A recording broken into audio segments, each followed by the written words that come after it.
What does it mean to be a Jew, a Yehudi? Twice in the book of Bereshit, around the naming of Yehuda, Judah, the great leader of the Jewish people, do we see the meaning of Yehudim? After all, as we know, all the Jewish people, for historic reasons, are now called Yehudim, after the tribe of Judah, Jews. Leah, a number of weeks ago, we clarified when Leah in Parasha of Vayechi names Yehuda, she says, Hapa'am odeh et Hashem. Now I will thank God. Yehudi, Yehuda, lehodot, to thank.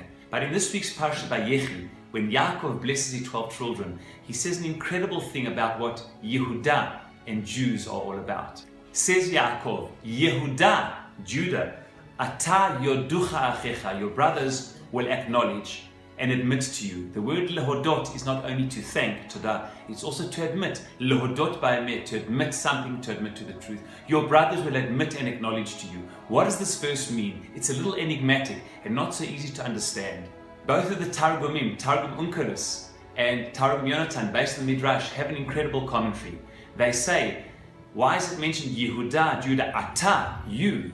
Because they say, Yehuda, Ata odeta, you admitted to the truth, you acknowledged, and therefore your brothers acknowledge you. What is it that you acknowledge to? We will all remember what Yehuda did in Parasha of Vayechi, his indiscretion with Tamar, and then wanting to kill her because thinking that she had committed adultery, but indeed, she had indeed been with him. When he sees what has happened over here and has an opportunity to get away without, literally with murder, with killing her, and that nobody will know what he has done, he says, Sadka mimeni. He says, I admit publicly, I did an indiscretion. She is more righteous than me.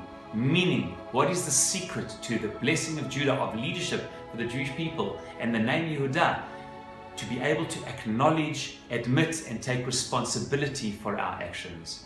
All of us know how difficult that is to do, especially for leaders like Yehuda. To admit that we've done wrong publicly, to acknowledge and to own our indiscretions in order to be able to move forward is one of the hardest things to do, especially in our generation with social media and so many adversaries looking to pounce upon us and make us pay to the nth degree. But to be a Jew teaches Yaakov to Yehuda, based on the Midrash,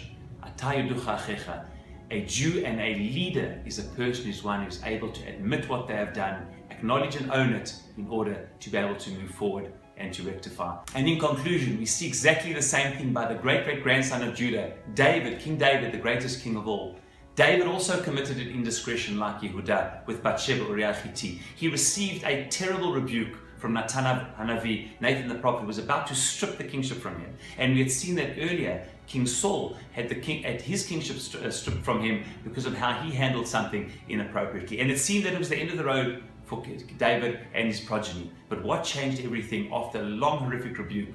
Two simple words, says King David in the book of Shmuel, Chatati Lashem, I have sinned to God. I own it, I acknowledge, I'm prepared to move forward. He did not hide behind the mountains of excuses that he could have and all the mitigating circumstances that Saul and all leaders hide behind. I did wrong, I own up, I admit it. And because of that, immediately, says Samuel the prophet, you've been forgiven. A leader like your great-great-grandfather, who, yes, all human beings make mistakes, but owns it and immediately admits to it.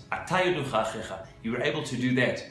Others will acknowledge you and others will sing your praises. May we all, as individuals in all of our lives, or wherever we find ourselves and are called upon to lead, be able to stand up, to take responsibility, to own, and indeed to be a Jew, a Yehudi, lehodot, in every sense of the word.